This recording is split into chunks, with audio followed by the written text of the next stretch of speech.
여러분 만나 뵙게 돼서 진심으로 반갑습니다.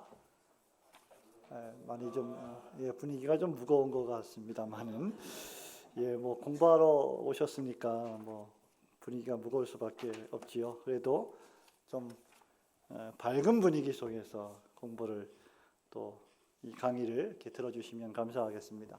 먼저 벌써 33기 정기 세미나에 이렇게 특강을 할 수 있도록 초청해 주신 개혁주의 설교연구원 서청원 목사님과 또 모든 이사 목사님들께 진심으로 감사를 드립니다.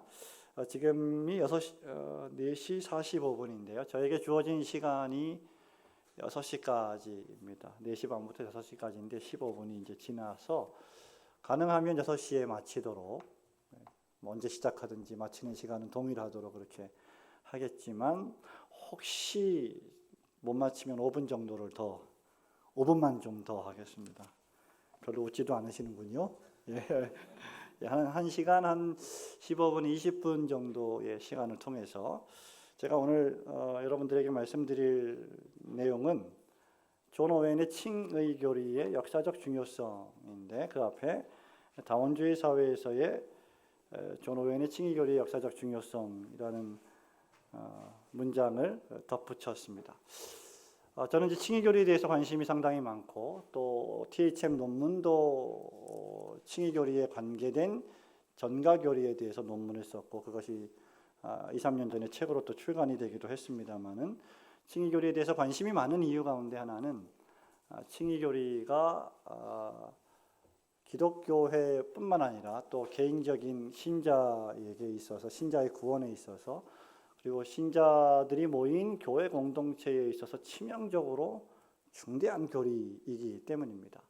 다른 모든 기독교의 근본 교리들이 중요하겠지만 칭의 교리만큼 중요한 교리가 없고 칭의 교리만큼 논쟁적인 교리도 없기 때문이고 또 여전히 초대교회 시대 때부터 21세기 지금의 우리 목회 현장 또 신학계 현장에 이르기까지 첨예하게 논쟁이 되고 있는 가장 강력한 주제가 바로 칭의 교리입니다. 그럼에도 불구하고 이 칭의 교리가 가장 변호되어야 될 교리이고 가장 성경적인 강력한 교리라고 믿습니다. 그래서 제가 칭의 교리에 대해서 관심이 많은데요.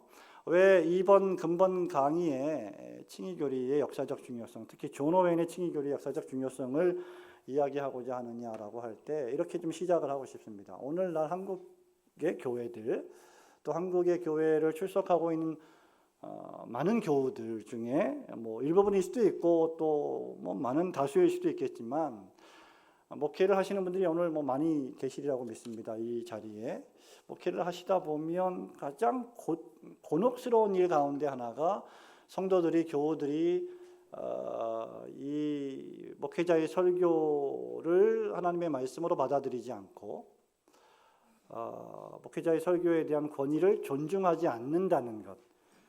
그것이 상당히 곤혹스러운 일입니다. 그래서 목회하기가 상당히 어려운 시대에 살고 있죠. 그 이유 가운데 하나는 오늘날 저마다 모든 사람들이 자기만의 신학을 가지고 있습니다. 목사님들이 강단에서 어떤 설교를 하든지 간에 교수님들이 신학교에서 어떤 신학을 가르치든지 간에 모든 개인들은 모든 교인들은 모든 신학생들은 나름대로의 살아온 삶을 통해서 또 처음 누구에게 신앙을 전수받았느냐에 따라서 자기만의 신관, 자기만의 성경관, 특히 자기만의 교회관을 가지고 있어요. 그래서 그 자기만의 신관, 교회관, 성경관에 조금이라도 위배가 되거나 뭔가 좀 다르다고 생각이 되면 거침없이 비판을 하는 시대를 우리가 맞이하고 있습니다. 어떻게 보면 이것이 저는 신앙의 사유화의 한 현상이 아닌가 그런 생각이 됩니다. 이런 신앙의 사유화의 결정적인 역할을 하는 것이 결국은 지금 오늘 이번 정기 세미나에서 우리가 다루고 있는 다원주의라고 할 수 있겠지요.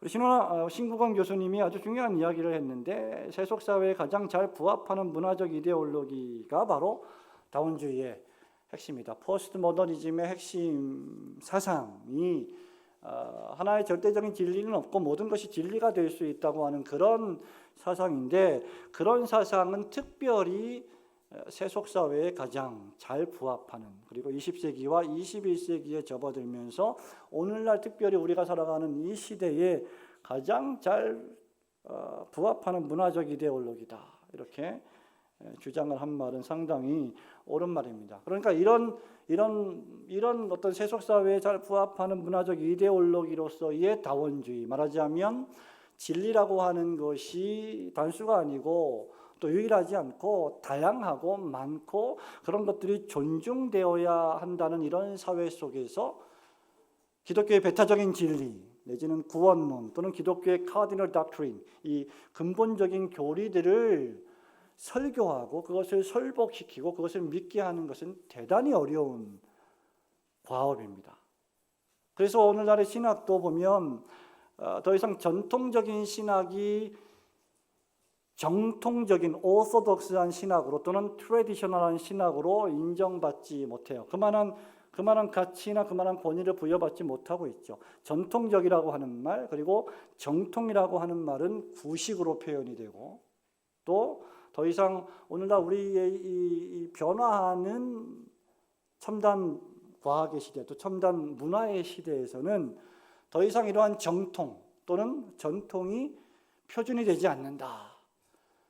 그래서 여러분 너무 잘 아시겠지만 오늘날 우리 시대에 가장 유행하고 있는 단어 가운데 하나는 제가 볼 때는 new라고 하는 겁니다. new, 새로운 거죠. 우리 종교개혁의 위대한 신학자들이, 또 종교개혁의 선구자들이, 또 개혁주의 신학의 정통 신학자들, 목회자들이 늘 강조했던 것은 new가 아니었죠. old였습니다. Tell me the old of the story. 주 예수 십자가 그리스도의 복음, 옛 복음입니다. 그 복음을 계속해서 우리는 새로운 방식으로 새로운 사람들에게 새롭게 연구하여 제시하는 것이지, 그 내용이 새로운 것은 사실은 아니거든요. 그런데 오늘날은 어떤 시대냐? 새로운 신학, 신신학 이런 것들이 발빠르게 정통신학을 대체하거나 내지는 정통신학이 또는 전통신학이 어느 정도 문제가 있다는 것을 암시해 주고 있습니다. 그래서 새 신학, 새 관점, 여러 종류의 그런 단어들이 출현하고 있는 겁니다. 교회도 마찬가지죠. 신교회 운동, 이머징 처치 무브먼트, 이머전트 처치 무브먼트, 이런 것들이 전부 다 전통과 정통적인 교회과는 뭔가 상당히 치명적으로 문제가 있다. 내지는 전혀 오늘날의 문화를 더욱 확고하게 오늘날의 문화에 살아가고 있는 사람들에게 뭔가 설득력 있는 복음을 제시할 수 없는 좀 구식의 구태의연한 그런 교회가 된다, 또 복음이 된다, 이런 생각을 가지고 있습니다. 그럼에도 불구하고 우리가 강단에서 끊임없이 선포하는 메시지들은 과연 새로운 것인가? 만약에 우리가 강단에서 선포하는 메시지가 새로운 것이어야 한다면 우리는 구약 성경과 신약 성경을 폐기 처분해야 될 겁니다. 얼마나 오래된 문서입니까? 그런 의미에서 우리는 진리가 절대적이고 기독교의 복음이 절대적이고, 굳이 사도행전 4장 12절의 말씀을 우리가 인용하지 않다고 하더라도 기독교의 복음, 기독교의 구원관이 배타적일 수밖에 없다는 것을 우리는 계속해서 변증하고 선포하고 계속해서 말씀을 전해야 될 책임이 있는 것입니다. 그러나 오늘날 우리가 살고 있는 시대는 이런 관점들을 싫어하는 시대입니다. 진리가 하나인 반면 구원으로 가는 길과 진리와 생명이 오직 예수 그리스도로 말미암아야 한다고 하는, 하나라고 하는 그러한 진리를 우리가 선포하는데, 진리가 하나인 반면 그 진리를 대적하는 오류는 다양한 형태를 띠며 역사 속에서 계속하여 반복적으로 등장해 왔습니다. 제가 결론적으로 말씀드리겠습니다마는 우리가 지금 사투하고 있는 바울 신학의 새 관점이라든가 이런 여러 가지 사상들은 21세기에 20세기 후반에 새롭게 등장한 신학 이론은 아니고, 그 명칭이 MPP라고 하는 명칭이 새로운 것이지만 사실은 그 사상이나 내용은 이미 오래전에 바울의 신학 안에 침투해 들어왔던 거짓 교사들의 가르침일 뿐만 아니라 역사 속에서 그러한 모습들이, 그러한 사상들이 형태를 달리하고 끊임없이 존재해 왔습니다. 그런 측면에서 여러 다양한 형태를 띠며 역사 속에서 반복하여 등장합니다. 그런 의미에서 지금 제가 강의하고자 하는 이 제목, 다원주의 사회에서의 존 오웬의 칭의 교리의 중요성이라고 해도 되는데 굳이 거기다 하나를 더 덧붙였어요. 어떤 중요성입니까? 제목이요? 역사적 중요성이에요.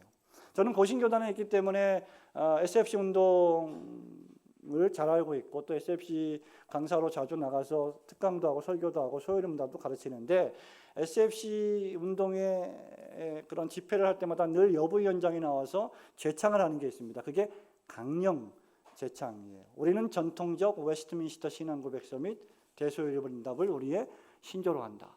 고신교단 출신들은 뭐 다 아시겠죠. 충신도 뭐 아실 것입니다.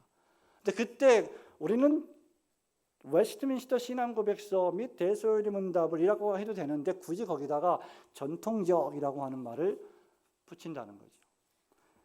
그것을 저는 강조하고 싶습니다. 왜냐하면 우리가 전통적 웨스트민스터라고 하면 우리의 신학이 또 우리가 설교하는 메시지가 어느 날 갑자기 하늘에서 뚝 떨어진 것이 아니라 수많은 시간을 거쳐서 역사적인 논쟁과 논증을 거쳐서 체계화됐고 공고하게 증거된 신학이라는 것이죠.